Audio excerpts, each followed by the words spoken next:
Good morning po sa ating lahat. So nakakatuwa po kasi like the past Sundays, naka-join ako sa inyo online lang. Tapos isa po ako dun sa mga binabate no na ganun. Tapos ngayon nandito na po ako. So salamat po sa Panginoon sa privilege na makasama ulit kayo. And thank you po. Ako po si Irene at salamat po sa Panginoon na nandito nga po tayong lahat ngayon. Binigyan niya tayo ng pagkakataon para makapag-aral ng mga salita niya at ma-refresh po ng katotohanan niya. So ngayon po, meron lang akong tanong. Ano po or sino yung pinaka-importante para sa inyo? Sa buhay po natin ngayon. So hindi niyo po kailangang sagutin like out loud. No? It's between you and God. And alam niyo naman na po yun kung ano po yung sagot doon. Okay, so yun po, para reflection na ano nga ba or sino ba yung pinaka-importante para sa akin? Bakit ko po tinanong? Kasi di ba kapag merong importante para sa atin, binibigyan po natin ng panahon, ng oras, pinaglalaanan natin ng resources. No? So, ngayon po, i-evaluate natin kung saan nga ba napupunta yung majority ng panahon natin dito sa mundo. Ano nga ba yung tinuturing ko na pinakamahalaga para sa akin. So, tingin ko naman po may mga naiisip tayong sagot, ano? At mula po dun sa sagot natin na yun, i-evaluate din po natin na tama nga kaya yung priority ko o yung pinaglalaanan ko ng panahon? Makabuluhan nga kaya kung para lamang ba dito sa mundo o hanggang sa kabilang buhay? May value kaya yun? Sa Matthew po, chapter 4, verse 4, nakasulat doon, ngunit sumagot si Jesus. Nasusulat, hindi lamang sa tinapay nabubuhay ang tao, kundi sa bawat salitang nagmumula sa bibig ng Diyos. So dito po makikita natin na ang nagbibigay naman po ng sustenance sa atin ay hindi lang yung pang-physical, kung hindi yun din pong mismong salita na nagmumula sa bibig ng ating Panginoong Diyos. Amen po. At tuloy ko na rin po sa Matthew chapter 6 verses 19 to 34. Babasahin ko lang po. Ang isa din po kasi sa natutuhan ko no, sa journey po natin dito, sa pag-aaral natin dito sa church at sa tulong po nating pastor at ni Brother Ray, ay yung talagang pag-aaral po ng Bible ng kabuuan po ba. Hindi yung pipili lang tayo ng isang verse, tapos yun na yun, doon na magfo-focus. Kapag po kasi ganun yung ginawa nating pag-aaral or pagbabasa ng Bible, pwede pong ma-out of context na kung ano lang yung nabasa ko, halimbawa isang sentence or isang verse or isang part, parang halimbawa po nun, para sa akin to, sinasabi to sa akin ni God. Which is hindi naman po palaging ganon. Kaya importante po na basahin natin yung as much as possible isang buong chapter or yung mga preceding and yung mga kasunod na verses. Sabi po dito ni Jesus, huwag kayong mag-imbak ng mga kayamanan ninyo dito sa lupa, kung saan may insekto at kalawang na naninira at may kawatang nakakapasok upang magnakaw nito. Sa halip, mag-ipon kayo ng kayamanan sa langit, kung saan walang insekto at kalawang na naninira at walang kawatang papasok upang magnakaw nito. Sapagkat kung nasaan ang iyong kayamanan, naroon din ang inyong puso. Ang mata ay parang ilaw ng katawan. Kung malinaw ang iyong mata, mapupuno ng liwanag ang iyong buong katawan. Ngunit kung malabo ang iyong mata, mapupuno ng kadiliman ang iyong buong katawan. Kaya, kung dumilim ang ilaw na nasa iyo, magiging napakadilim ng iyong kalagayan. Walang taong makapaglilingkod sa dalawang amo, sapagkat kapopootan niya ang isa at iibigin ang ikalawa. O kaya'y magiging tapat siya sa isa at hahamakin ang ikalawa. Ganoon din naman, hindi kayo makapaglilingkod sa Diyos at sa kayamanan. Kaya sinasabi ko sa inyo, huwag kayong mag-alala tungkol sa inyong buhay, kung ano ang inyong kakainin o iinumin, o tungkol sa inyong katawan, kung ano ang inyong susuotin. Hindi ba't mas mahalaga ang buhay kaysa pagkain at ang katawan kaysa damit? Tingnan ninyo ang mga ibon sa himpapawid. Hindi sila nagtatanim o nag-aani o nag-iimbak sa kamalig, ngunit pinapakain sila ng inyong amang nasa langit. Hindi ba't mas mahalaga kayo kaysa sa kanila? Kaya ba ninyong dagdagan ng kahit isang oras man lang ang buhay ninyo sa pag-aalala ninyo? At bakit kayo nag-aalala kung ano ang isusuot ninyo? Tingnan nyo kung paano tumutubo ang mga bulaklak sa parang. Hindi sila nagtatrabaho o nagtatahi ng damit. Ngunit sasabihin ko sa inyo, kahit si Solomon ay hindi nakapagsuot ng damit na kasing ganda ng mga bulaklak na ito sa kabila ng kanyang karangyaan. Kung ganito dinadamitan ng Diyos ang mga damo sa parang na buhay ngayon ngunit bukas ay itatapon sa apoy, kayo pa kaya? Tiyak na bibihisan niya kayo ng higit pa sa mga ito. Napakaliit naman ng inyong pananampalataya. Kaya huwag kayong mag-alala at magsabi, ano ang kakainin namin? O ano ang iinumin namin? O ano ang susuotin namin? Ito ang mga bagay na pinagsisikapan ng mga hentil. Ngunit alam ng inyong amang nasa langit na kailangan ninyo ang lahat ng ito. Subalit, pagsikapan muna ninyong gawin kung ano ang mahalaga sa kaharian ng Diyos at sundin ang kanyang kalooban. At lahat ng mga pangangailangang ito ay ipagkakaloob niya sa inyo. Kaya huwag ninyong alalahanin ang mangyayari bukas. Bukas nyo na lamang harapin ang mga nakatakdang kabalisahan nito. Sapat na ang mga kabalisahan ng bawat araw. Amen. So, self-explanatory din naman po yun at maganda pong reminder para sa atin na yun po yung sinabi ni Jesus na pagsikapan muna ninyong gawin kung ano ang mahalaga sa kaharian ng Diyos at sundin ang kanyang kalooban. At ang lahat ng mga pangangailangan ito ay ipagkakaloob niya sa inyo. Doon po sa mga nabasa na verses, nakasulat po doon yung mga basic needs, di ba? Yung pagkain, iinumin, yung isusuot. Kasi yun po talaga yung mga common na iniisip natin eh. Di ba po, bilang tayo ay nasa physical. So talagang iisipin po natin, teka, ano nga bang kakainin ngayon? Ano bang iluluto? Ano bang ihahanda? Lalo po dun sa mga may pamilya. Yan, tapos yung susuotin, di ba, yung mga mas nakakabata ngayon, yung mga conscious, ganun, ano bang outfit ko for today, ganun. So, pero ang sabi po dito, wag daw mag-alala dun sa mga bagay na yun. Kasi alam na naman ni God kung ano yung mga pangangailangan natin. Ano po yung instruction dun? Pagsikapan muna ninyong gawin kung ano ang mahalaga sa kaharian ng Diyos at sundin ang kanyang kalooban. At tapos po kasunod, lahat ng mga pangangailangang ito ay ipagkakaloob sa inyo. Ang tanong na lang po dito, gaano po ba tayo naniniwala or confident dun sa sinabi na yon ng Panginoong Jesus? Gaano po natin yun pinaniniwalaan? Ngayon po kasi, di ba no, nandito tayo ngayon, Sunday, nare-remind tayo, oo nga no, dapat pagkatiwalaan ko siya. Pero paano po pag umuwi na tayo? Paano po kapag ako, mag-isa na lang ako. Tapos biglang may problemang dumating. Mapanghahawakan ko pa po kaya yun? Mapanghahawakan pa po natin? So, ang mabuti pong balita rito ay hindi naman po natin to gagawin sa sarili ko lang or ng tayo lang po sa mga like own effort. Kasi alam naman po ng Panginoong Diyos na hindi natin kaya. At napakabuti nga po ng Panginoon na binigay sa atin ang Holy Spirit, no, ang banal na Espiritu niya na nasa atin, na nagre-remind po sa atin palagi na mananagumpay na ako at kaya ko tong lagpasan kung ano man po yung pinagdadaanan natin ngayon sa tulong niya. At hindi po yung dahil lang sa kakayanin ko to, ng ako lang. Hindi po ganun.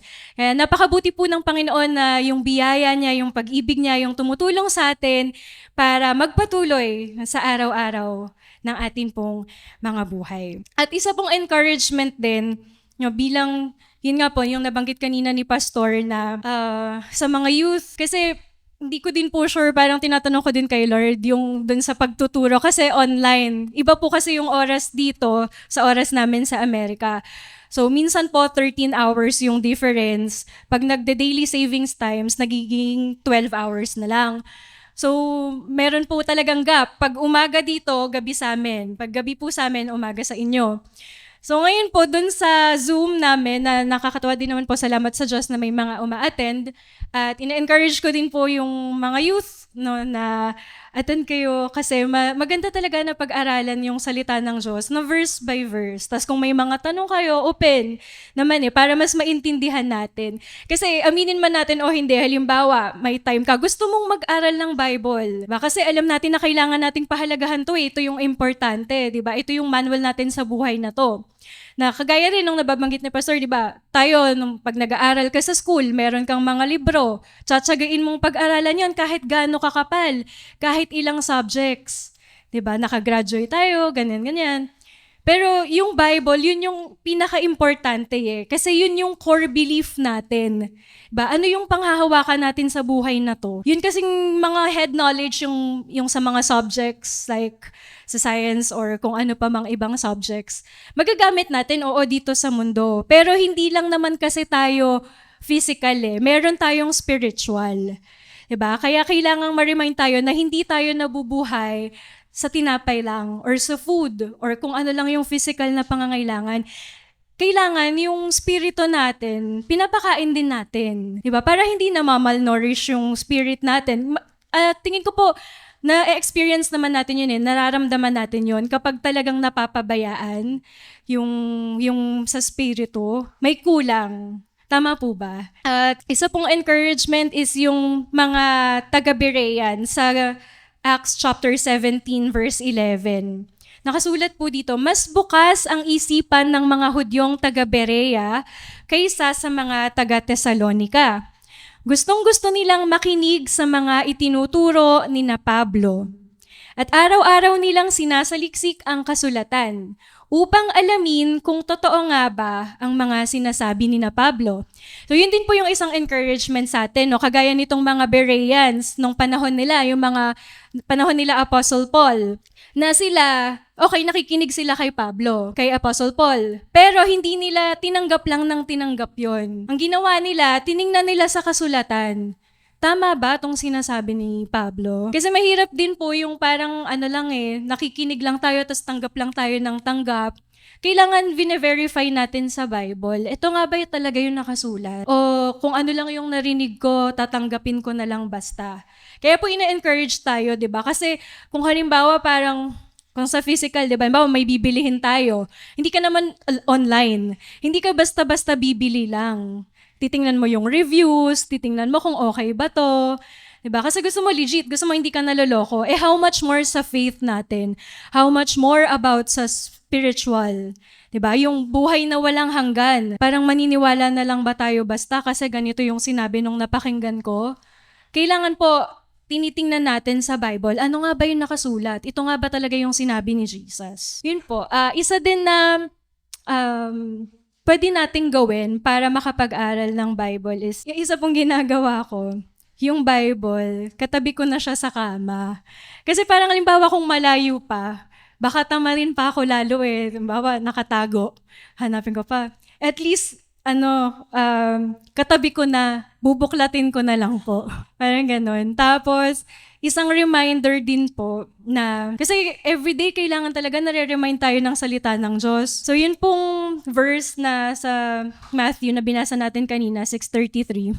Seek ye first the kingdom of God and His righteousness. Nung nag-pray po kasi din ako kay Lord, na Lord, ano po bang gusto nyo na parang gawin ko para po mas ma-align sa will nyo. So, pinag-pray ko po yun, umaga, tapos tinatamad-tamad pa ako. Sabi ko, sige Lord. Tapos pinapa-remind niya lang sa akin yun, yung verse na yun, seek ye first the kingdom of God and His righteousness. Tapos hanggang sa magagabi na, sabi niya, parang nililid po ako ni Holy Spirit na isulat mo. So, sinulat ko po sa sticky note. Tapos dinikit ko siya sa mga salamin ko. Para everyday, syempre po diba everyday magtututbrush ka or maghihilamos ka, makikita ko po yun, nare-remind ako, okay Lord, seek first your kingdom and your righteousness. So yun po, marami pong mga iba't ibang ways para i-remind tayo ng Panginoon sa salita niya. At patuloy lang po na maging open tayo sa kung ano po yung gusto ng Panginoon para sa ating buhay.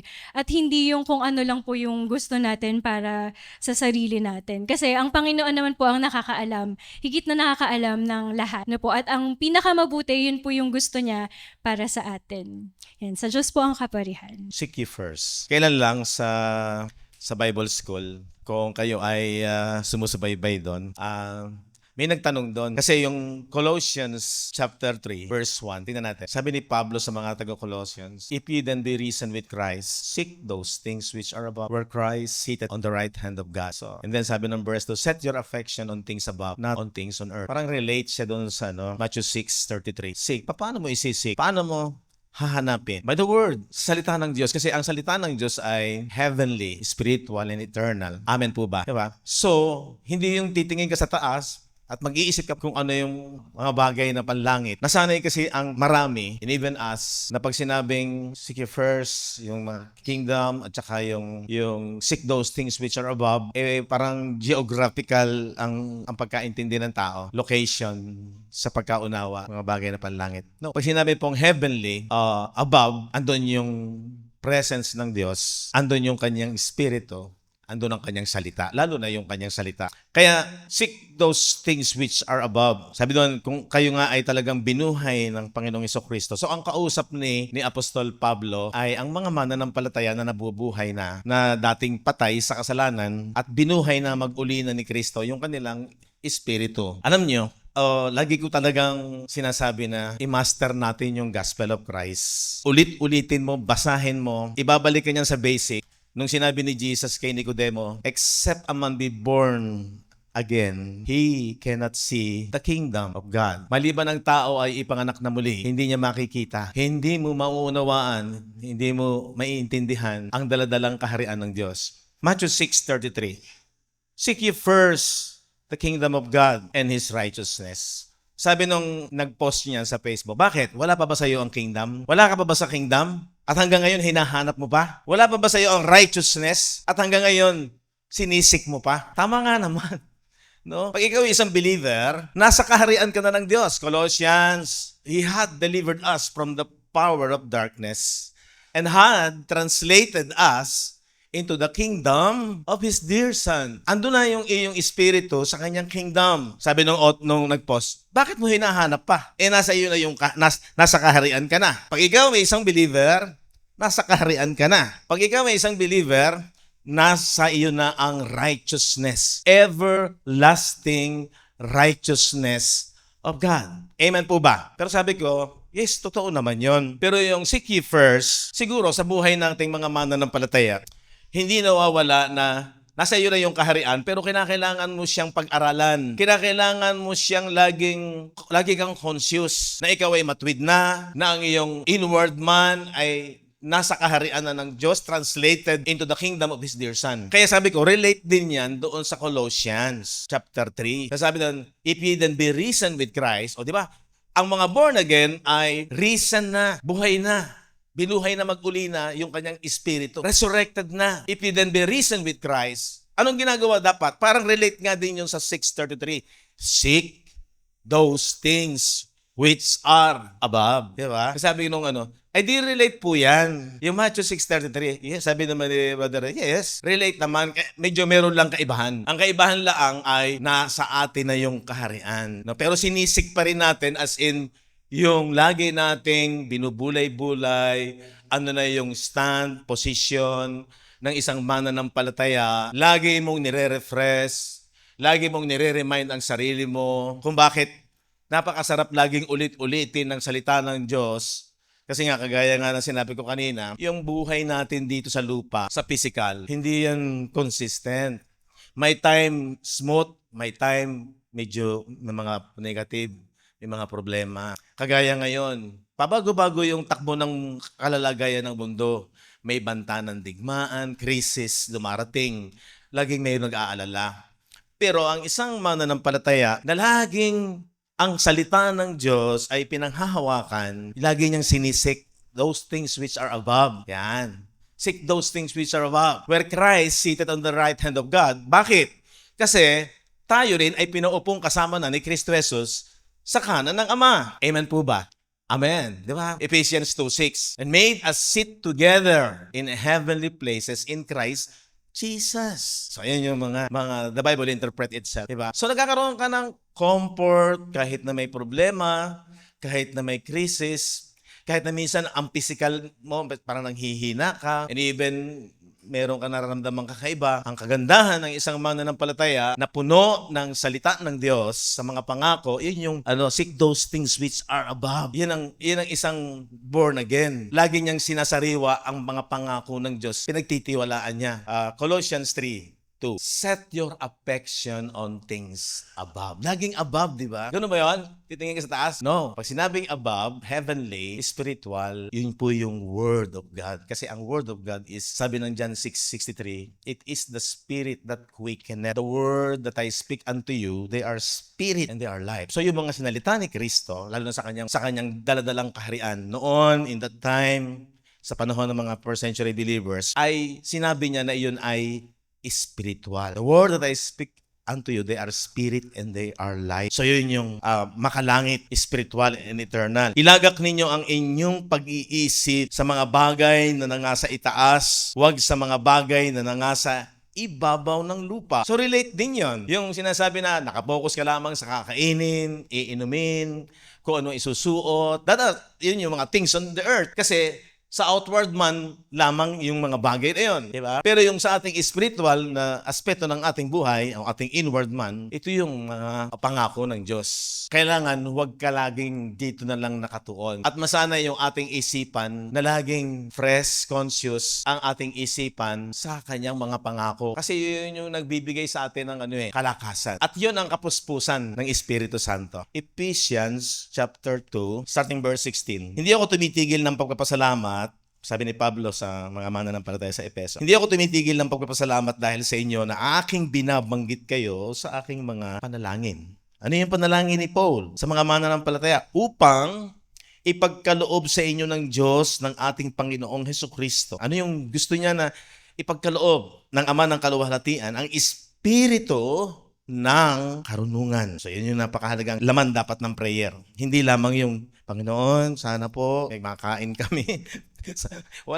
wala pong masama doon Kasi nga dalawa yung ating pagkatao Pero ang pinaka priority na idinadalangin ni Apostol Pablo ay yung ipagkaloob sa inyo ng Diyos ng ating Panginoong Jesucristo, ng Ama ng Kaluwalhatian, ang Espiritu ng karunungan, diba? Ang Espiritu ng karunungan ng pahayag saan? Anong revelation? In the knowledge, sa pagkakilala, para lalong mong makilala ang ganda ng pag-ibig ng Panginoon sa buhay natin. Okay, tingnan natin. Verse 18, yamang naliwanagan ang mga mata ng inyong puso. Asan ang mata? Mata ng puso, yung ating understanding, yun ang matang espiritual. Kanina sinabi doon sa binasa ni Sister Irene yung kung ang mata mo ay puno ng kadiliman, di ba? Ikaw ay buo mong pagkatao ay nasa kadiliman. So dito, maintindihan natin, ano bang kadiliman at ano bang kaliwanagan? Hindi po yan literal, no? Yan po ay sa kaunawaan. Kasi dito, nagpasimula ang pagkakilala sa Diyos sa pamamagitan ng kanyang salita, sa kanyang mga pangako.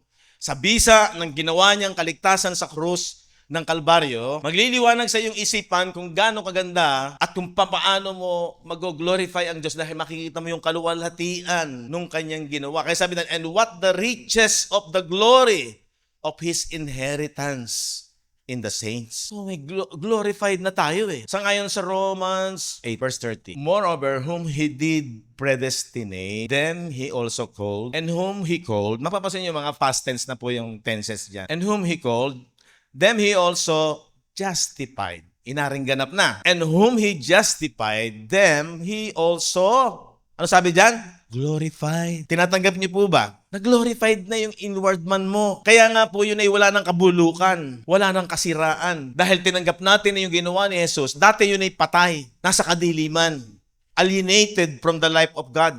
Darkened yung kanilang isipan. Pero nung narinig ang mabuting balita ng ginawang kaligtasan ng Panginoon, nagliwanag ang Panginoong Hesukristo.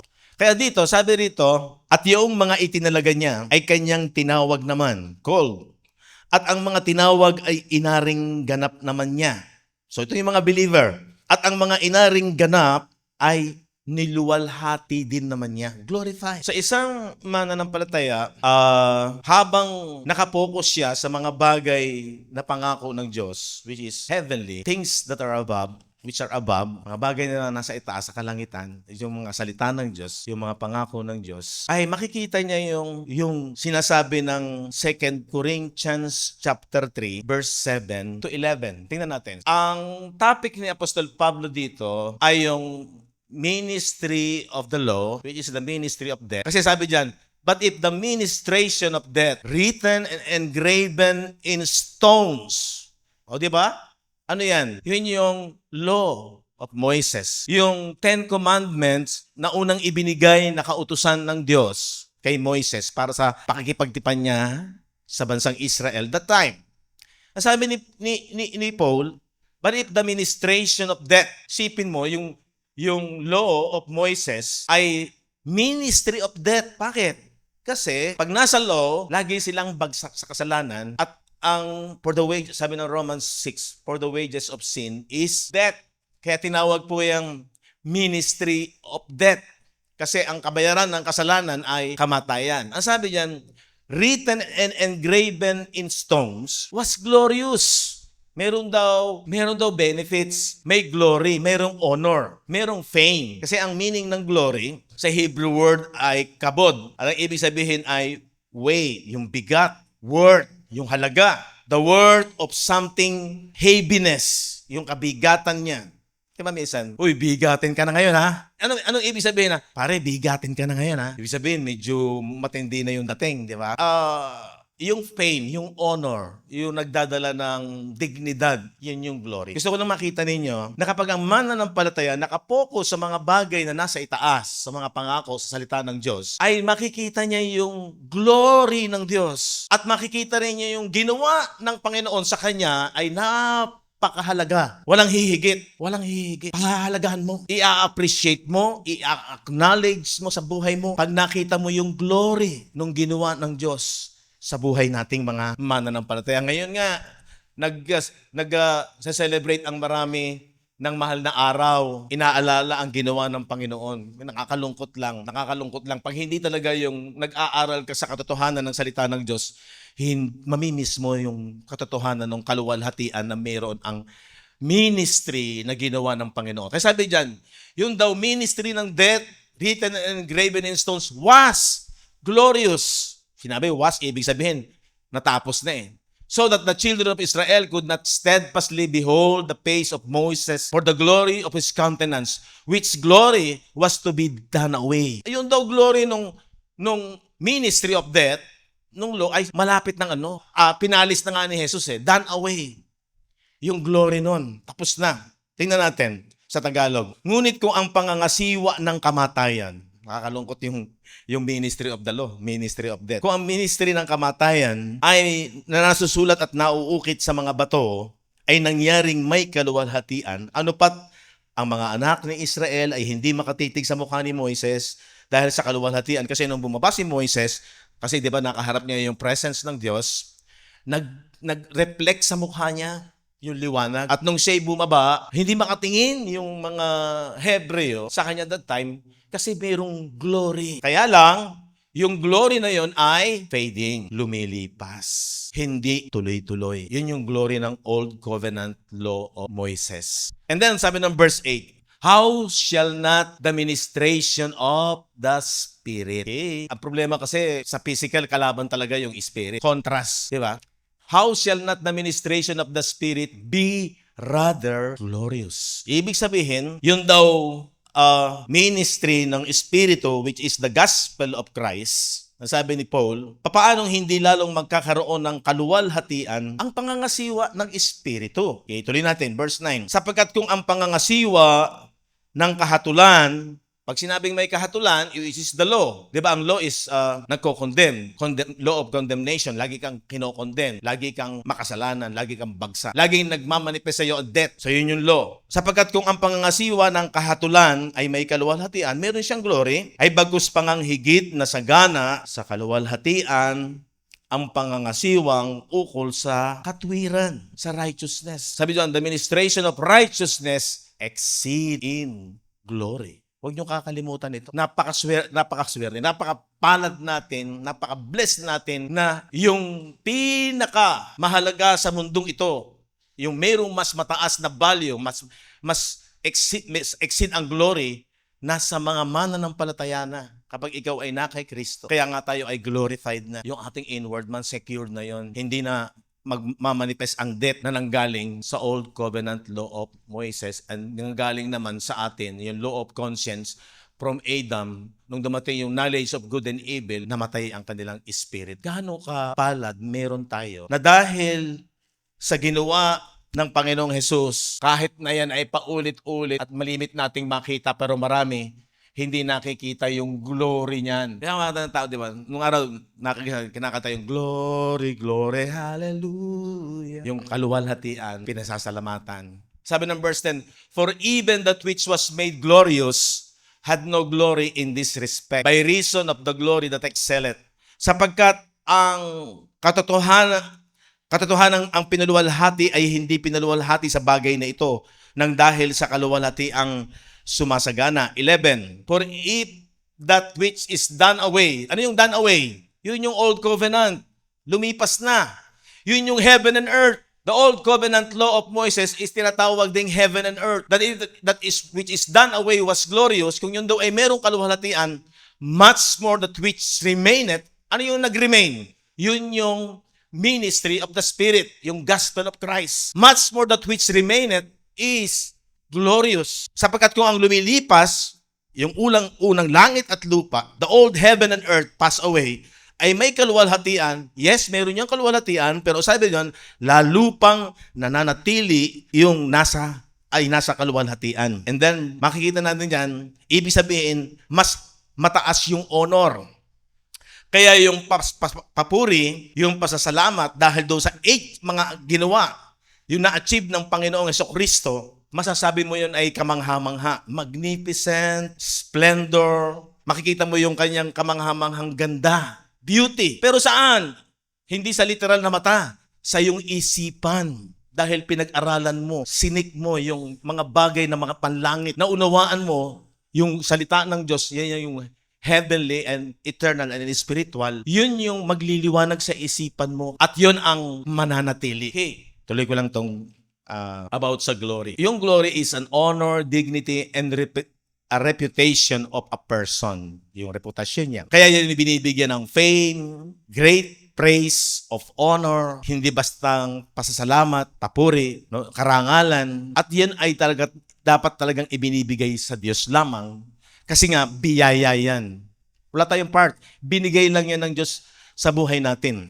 Kaya, ano yung ways sa isang mananampalataya, paano ibibigay sa Diyos ang kaluwalhatian na dapat niyang tanggapin? Di ba sabi sa Romans chapter 1, marami, una sa mga Hudyo, sila yung nakakakilala sa Diyos. Pero sabi ng Romans chapter 1, 19, 20, and 21, sabi ng bagaman kilala nila ang Diyos, pero hindi nila niluwalhati ang Diyos sa dapat na kaluwalhatian ang ibigay niya. Because that which may be known of God is manifest in them. Yung daw pagkakilala sa Diyos, ipinahayag sa kanila. Una sa mga Hudyo. For God had shewed it unto them. Ipinakilala ito ng Diyos sa kanila, di ba? Sa physical Israel, sa Old Covenant. Sabi diyan sa verse 20, sapagkat ang mga bagay na hindi nakikita, spiritual, buhat pa ng lalangin ang sanglibutan. Kasi nga, ang Diyos ay espiritu. Pero sa mamamagitan ng mga nilikha niya, sabi niya, buhat pa ng lalangin ang sanglibutan, ay nakikitang maliwanag sa pagkatanto sa pamamagitan ng mga bagay na ginawa niya, maging ang walang hanggan niyang kapangyarihan at pagka-Diyos upang sila, yung mga Hudyo, ay walang maidahilan. Wala silang maisusumbat eh. Sila yung unang tinawag ng Diyos at pinili ng Diyos. Pero ang problema, ano sabi ng verse 21? Sapagkat kahit kilala nila ang Diyos. Anong problema? Siya'y hindi niluwalhati nilang tulad sa Diyos. Di ba? Kung kilala mo ang Diyos, kilala mo yung kanyang kaluwalhatian, at kung ano yung kaluwalhatian meron siya, dapat maibigay natin sa Kanya. Dito bumagsak ang mga Hudyo. Kahit kilala nila ang Diyos, siya'y hindi niluwalhati nilang tulad sa Diyos, ni pinasalamatan. Ang isang taong nagpapasalamat kasi alam niya yung halaga nung tinanggap niya. Ay, salamat ng marami. sa tulong mo. Nakahinga kami. Di ba? Tao sa puso yung pagpapasalamat kasi kita niya, alam niya, unawa niya yung halaga nung napabigay sa kanyang tinanggap niya. Dapat ganun tayong mga mananampalataya. Na kapag nakita mo talaga at natuklasan mo kung ganong kaluhalatian ang mayroon ng ginawa ni Jesus sa krus ng Kalbaryo, ibibigay mo ito sa kanya. Ipapriority mo siya. Hindi siya yung pangalawang bagay lang. Ipapriority mo siya. Gagawin mo siyang espesyal. Hindi mo siya gagawing, saka na lang, may lakad ako, pare. Babayo. Mas espesyal ito kaysa sa'yo. Purihin ng Panginoon. Tayo, tama sabi ni Aaron, ikaw ang makakasagot niyan kung ano yung mahalaga sa'yo. Hindi po kami nag-usap nung tatapikin niya yon. Ikaw ang nakakaalam niyan. Sapagkat ikaw ang nakakaalam kung gaano kahalaga sa'yo, gaano may kaluwalhatian ang ginawa ni Jesus sa buhay natin. Ang nagbibigay ng kaluwalhatian sa Diyos ay yung nakakaunawa at nakakaalam anong glory ang ginawa ng Diyos, anong kaluwalhatian meron ka. Kaya sabi dito, pag nalaman mo yung glory ng Diyos, yun yung sinasabi doon ni Apostol Pablo, doon sa panalangin niya, na kung bakit ang panalangin niyang priority ay magkaroon sila ng espiritu ng karunungan. Diba? Balik tayo. Ephesians chapter 2. 17, upang ipagkaloob sa inyo ng Diyos ng ating Panginoong Hesukristo, ng Ama ng kaluwalhatian, ang espiritu ng karunungan.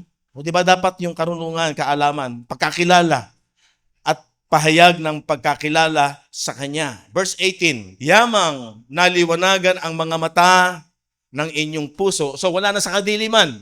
Ang isang born again ay nasa kaliwanagan na. Wala na sa kadiliman. Alam niyo, ang ganda nito eh. Yamang naliwanagan ang mga mata ng inyong puso upang maalaman ninyo kung ano ang pag-asa sa kanyang pagkatawag. Alam mo kung ano yung pag-asa mo, meron ka. Daig mo pa tumama sa loto. Meron na ba tumama dito sa loto? Kung meron tumama sa loto, halimbawa si Tina tumama sa loto, hindi mo pa rin kami madadaig. That ye may know what is the hope of His calling. And what is the riches? Ayun na yun, oh. Ayun na naman, oh. And what is the riches of the glory of His inheritance in the saints? Ganda nito, di ba? Yamang naliwanagan ang mga mata ng inyong puso upang malaman ninyo kung ano ang pag-asa ng kanyang pagtawag, kung ano ang mga kayamanan ng kaluwalhatian ng kanyang pamana sa mga banal. Ay, di ba? Meron kang napakatinding mana. Pastor, hindi ko naman nakikita. Talagang hindi natin nakikita. Kaya nga sabi, ang aming paningin ay nakatuon sa mga bagay na hindi nakikita. Ito nga yung last Wednesday, pinag-usapan namin, ang faith talaga, hindi yung faith na lagi mong ina-apply sa physical.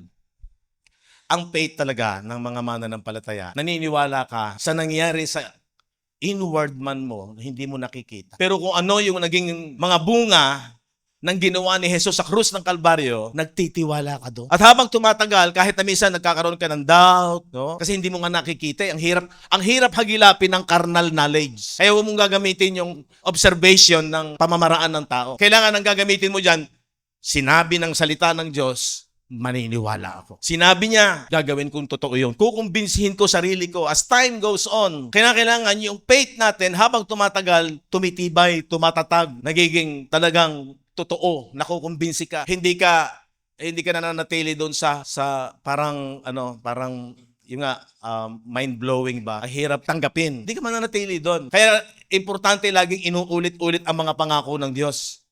Ang salita ng Diyos. Sasabihin mo sa sarili mo, totoo to. Kasi mas totoo ang espiritu kaysa sa nakikita. Magkakaroon ng shifting yung mind, renewal ng mind. Ano ang renewal ng mind? Ephesians 4:23 and 24. And be renewed in the spirit of your mind. Paano? Sa ugali ba? Sa moral ba? Hindi muna doon. Yun ay sa pagtitiwala mo kung ano na ang nangyari sa iyong inward man ayon sa ginawa ng bisa ng ginawa ni Jesus sa finished work sa krus ng Kalbaryo. Di ba napakapalad natin na secured na yung inward man mo? Pinaupong kasama na ni Kristo Jesus sa kanan ng Ama. Translated na sa kanyang kaharian. Hindi naman magkakaroon ng kamatayan. Mayroon ng eternal life. Abolish na yung death. 2 Timothy 1:9 and 10.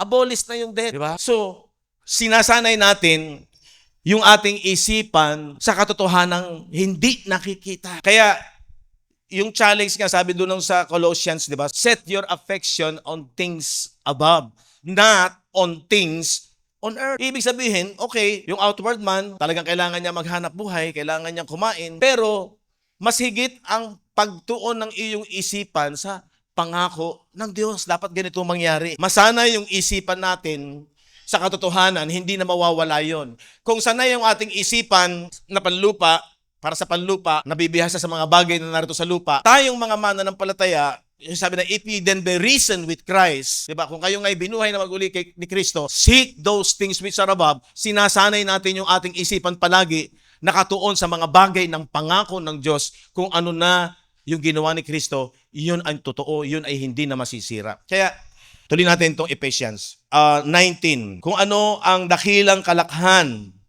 ng kanyang kapangyarihan sa ating nagsisampalataya. Kung talagang nanampalataya ka, makikita mo yung kalakihan ng kanyang kapangyarihan. Ayon sa gawa ng kapangyarihan ng kanyang lakas. Kung ano yung power na ibinigay niya rito. 20. Na kanyang ginawa kay Kristo dito sa krus. Nang ito'y kanyang buhaying mag-uli sa mga patay at pinaupo sa kanyang kanan sa sangkalangitan. At sa kaibabawan ng lahat ng pamunuan at kapamahalaan at kapangyarihan at pagkasakop at sa kapahamalaan at bawat pangalan na ipinag-uusap, hindi lamang sa sanglibutan ito kung hindi naman sa darating. Sa bandang huli, ang lahat ng mga bagay ay pinasuko niya sa ilalim ng kanyang mga paa. Ang huli nga niyang pinasuko, sangayon sa 1 Corinthians 15 ay yung death, yung ministry of death, tinapos niya yon, pinalis niya yon. Di ba sabi ng Hebrew 8:13, yung bago ay narito na yung bago, yung luma, unti-unti nang naluluma. Yung dating tipan ay unti-unti nang naluluma at nabubulo at mababanis away, mawawala na. Ito po yun. Ito yung sinasabi dito na lahat ng mga bagay pinasuko niya sa ilalim ng kanyang mga paa at siyang pinagkaloobang maging pangulo ng lahat ng mga bagay sa iglesia. At ang huli nga niyang pinawi at inilagay sa ilalim ng kanyang mga paa, yung kamatayan. Para yung lahat ng mga sumampalataya sa kanya ay merong katiyakan ng buhay na walang hanggan. Mahalaga po ba sa inyo yon? Pag nakita mo yung kaluwalhatian nung ginawa ni Jesus sa krus ng Kalbaryo, hindi pwedeng hindi mo ibabalik at ibibigay sa kanya ang kaluwalhatian na dapat niyang tanggapin. Na doon nagkaroon ng pagkukulang ang unang mga Hudyo doon sa lumang tipan, kahit kilala nila ang Diyos, hindi nila ibinigay yung papuri at kaluwalhatian na dapat tanggapin ng Diyos. Pero tayong mga mananampalataya, tayong mga Kristiyano, nararapat lang na kilala natin at alam natin ang glory ng Diyos, yung kaluwalhatian niya, ibinibigay natin yun. Araw-araw ng ating buhay. Amen? Sabi dito, love first and foremost ang Diyos sa buhay natin. We rank all our earthly treasures. Yun daw mga bagay na mahahalaga sa ating buhay dito sa lupa. Sabi dyan, we rank all our earthly treasures below Him. Ano mang mga bagay na mahalaga para sa atin dito sa lupa, walang masama, pinapahalagahan natin, financial, pagkain. Pero sa isang mananampalataya na nakita yung kahalagahan ng ginawa ni Jesus, mas mataas ang halaga ng ginawa ng Diyos at mismo ang Diyos ang mas mahalaga sa buhay ng bawat isa sa atin. Amen? Kaya lagi niyang sinasamba ang Diyos. Kahit saan ka nandun, hindi na po sa building. Tayo po yung building Tayo po yung church. Tayo po yung temple. Saan ka man naroon, kasama mo ang Diyos. Nananahan ang Holy Spirit. Lagi nating anytime pwede mong sambahin ang Diyos. Kaya sabi dito, active silang laging sumasamba. Sincerely, nagtitiwala ng lubusan sa Diyos. At hindi pwedeng hindi niya isinishare ang kayamanan at kabutihan na tinanggap niya sa Diyos. Amen? Diba? The purpose of giving glory. Ano ba yung purpose ng binibigay natin ang kaluwalhatian sa Diyos, yung dapat niyang tanggapin? To have an intimate relationship with Him. We are to glorify Him because we can never repay what He has done for us. Totoo po ba yun? Na lalong ang relasyon mo habang tumatagal ay lalong nagiging intimate, malalim ang ugnayan mo sa Diyos. Sabi ko nga, may ugnayan ka sa anak mo, kapatid mo, sa magulang mo, sa physical na aspeto ng buhay, hindi mo binabaliwala at minsan inilalaban mo, pinapakita mo yung pagmamahal mo sa mga mananampalataya habang nagtatagal. Habang nauunawaan mo kung gaano ka kamahal ng Diyos. Habang napupuspos ka, pag sinabing napupuspos, napupuno ka ng kanyang pag-ibig. Paano ka napupuno ng kanyang pag-ibig? Yung sinasabi sa Ephesians chapter 3, nalaman mo ang lalim, ang lawak, di ba?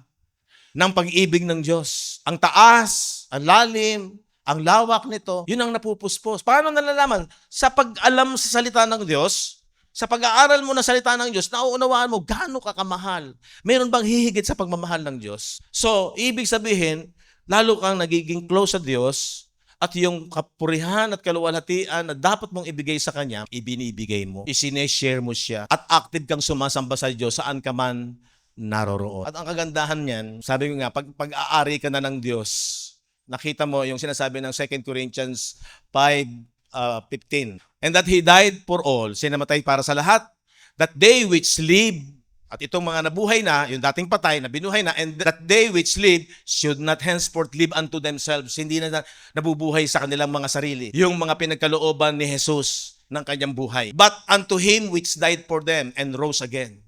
So, tayong mga mananampalataya kay Kristo, kung talaga tayo kay Kristo, habang tumatagal, hindi ka na nabubuhay sa sarili mo dahil pag-aari ka na ng Diyos. Ang kagandahan pag naging pag-aari ka na ng Diyos sa buhay mo, hindi ka na natatakot. Kahit na dumating minsan ng krisis, kahit ano man minsan problema dumating, kung dumating man minsan ng sakit, masasabi mo, hawak na ng Diyos ang buhay ko. Pag-aari niya ako. Kung hanggang kailan niya ako ibig mabuhay, mabubuhay ako. Pero kung, kaya sabi ng Romans 14 ba yun, hindi ang lahat ay may ibig na mabuhay at hindi ang lahat ay may ibig ang mamatay. Sa mabuhay at sa mamatay, ang Kristiyano ay kay Kristo. So ito yung napakaganda. Pag alam mo na hindi ka lugi sa kaluwalhati ang meron ka dahil sa ginawa ni Kristo, talagang ipapriority mo siya. At talagang habang tumatagal, puspos ka ng pag-ibig. Ephesians chapter 3, verse 17, na si Kristo'y manahan sa inyong mga puso sa pamamagitan ng pananampalataya upang kung kayo'y mag-ugat, o kailangan tayo umugat, tumibay habang tumatagal. Saan? Sa pag-ibig. Lumakas upang matalastas pati ng lahat ng mga banal kung ano ang luwang, ang haba, ang taas at lalim at makilala, verse 19, at makilala ang pag-ibig ni Kristo. So, ang isang mananampalataya na born again, kailangan progressive siya. Lumalago yung pagkakakilala niya. Automatic yun. Kung talagang na-born again siya, para siyang living water ba? Flows. Tuloy-tuloy yung paglago niya. Yung pag-unawa niya sa pag-ibig ng Diyos. Sabi diyan, lumakas upang matalatas pati ang lahat ng mga banal kung ano ang luwang, ang haba at ang taas at lalim. At makilala ang pag-ibig ng Kristo na hindi masayod ng kaalaman. Mapapansin niyo diyan yung pag-ibig ni Kristo na hindi masayod ng kaalaman. Saan ang gagaling yun? Sa pag-aaral, sa pagre-research ng salita ng Diyos. Upang kayo'y mga puspos. Ayun na yun. Sino ba yung puspos? Yung nangangatal, yung umiiyak, yung gumagapang, yung bumabagsak? Ang puspos ay puspos ng salita ng pag-ibig ng Panginoong Hesukristo. Amen. Diba? Ulitin ko. Makilala ang pag-ibig ni Kristo na hindi masayod ng kaalaman upang kayo'y mga puspos hanggang sa buong kapuspusan ng Diyos. Yan po yung filled with the Holy Spirit. Puspos siya ng Diyos. Puspos sa kaalaman, sa pagkakilala. Saan nanggagaling yan? Sa salita ng Diyos. At kapag yan ay nalagay sa iyong pagkataong loob, sa puso mo, sa isip mo, nagliliwanag po yan. At ano sabi ng Hebrew? Hebrew chapter 12, verse 27 to 28. And this word yet once more signifieth the removing of those things that are shaken as of things that are made, that those things which cannot be shaken may remain. 28. Wherefore, we receiving a kingdom which cannot be moved, let us have grace, whereby we may serve God acceptably with reverence and godly fear. Yan po yung naka-address sa mga Hebreo. At itong salita, minsan pang ay pinagkakahuluganan ng pag-aalis niya ang mga bagay na niyanig. Pansinin niyo po ito. Itong salita, minsan pa ipinagkakahuluganan ang pag-aalis niyang mga bagay na niyanig. Ano po yan? Ano yung aalisin ng mga bagay na shake, na yanig? Yun po yung Old Covenant Law of Moses, Old Covenant Word ng mga Hudyo. Na yun daw ay i-remove. Removing of those things that are shaken. Mga bagay na niyanig, gaya ng mga bagay na ginawa upang mamalagi ang mga hindi niyanig, which cannot be shaken. Cannot be shaken, may remain. Ano yun? Ano yung things which cannot be shaken, may remain? Yun yung ginawa ni Jesus. Yun yung New Covenant. Kasi diyan, nasa proseso silang pinapaunawa ng author ng Hebreo na yung dati nilang pag-iisip na nakatuon sa mga physical things ng Old Covenant Law of Moses, yun to yung temporal lang yan. Yan po'y matatapos na. At ang dumating na dapat nilang tanggapin at pahalagahan, yung hindi na mayayanig at mananatili. Ibig sabihin, forever, eternal. Yun nga po yung kingdom na sabi ng 28, kaya't pagkatanggap ng isang kahariang hindi magagalaw. Wherefore, we receiving a kingdom which cannot be moved. So kapag yan ay nasa isipan mo, nasa puso mo, hindi na yan mananakaw, hindi na yan masisira. Ganun kahalaga yung pagkaunawa sa kagandahan ng ginawa ni Jesus sa finished work ni Jesus Christ sa New Covenant. Cannot be moved. Ano sabi diyan? Let us have grace whereby we may serve God acceptably with reverence and godly fear. Sabi ng 28, kaya't pagkatanggap ng isang kahariang hindi magagalaw, ay magkaroon tayo ng biyayang sa pamamagitan nito, ay makapaghahandog tayong may paggalang, yung katakutan po dyan, with reverence, ng paglilingkod na nakalulugod. Saan? Sa Diyos. O di ba? Ipinapaunawa, lalo na sa ating panahon ngayon, yung meron kang glory na yan, hindi na yan mawawala or hindi yan magfe-fade, hindi yan matatapos. Unlike sa physical things. Kasi po yung Old Covenant nakapokus sa flesh, Hebrew 9:13, ang nililinis ay ang flesh outward. Pero yung New Covenant ay inward, na yun ay magre-remain, mananatili. So yung, ano pong ibig ko sabihin? Pagka nag-shift yung mind natin sa kagandahan ng ginawa ng Panginoon, yung glory niyan na spiritual, ang problema nga kasi, contrast. Pag hindi talaga nasanay ang isang isipan na ang katotohanan ng blessing ng New Covenant na ginawa ni Jesus sa krus, spiritual.